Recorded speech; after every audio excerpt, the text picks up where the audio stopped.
Қайырлы күн, құрметті достар. Бүгін сізбен Исай командасы және де мен Исай командасының бэкэнд әзірлеушімін Аринов Рахатбек және менің әріптесім.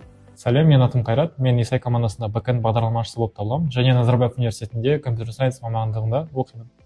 Бүгін біз Ойлан API-ін қолданып, кішігірім көліктердің суреттерін сипаттайтын бағдарламаны жазатын боламыз. Ең алдымен бағдарламаны жазатын алдында бізге құжаттаманы қарау керек. Жалпы Ойлан сайтында бүкіл құжаттама берілген. Ол құжаттамада біз жалпы API-ін қалай қолдану керек екенін бүкіл ақпаратты таба аламыз.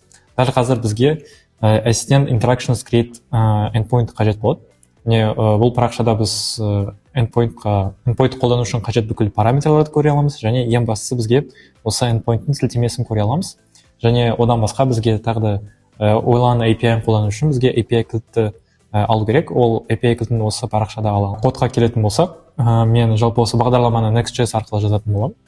Осы жерде мне өзіме қажет endpoint-ның сілтемесін көре аламыз. Және осы сілтемеге біздің қолданатын ассистенттің ID нөмірін енгізу керек. Және жаңа мен айтқандай API кілтімізді енгізу керек. Мен API кілтімді өзімнің NV файлымда сақтайтын боламын.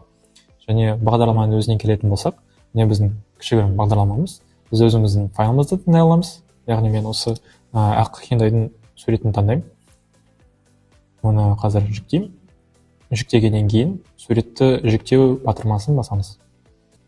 Ол батырманы басқан кезде бүкіл ақпарат біздің endpoint-ымызға, API-ымызға жіберіледі, және біз осындай жауап қайтарылады. Бренді Hyundai екенін айтып берді, және түсі ақ, және автокөліктің нөмірінде бізге айтып берді.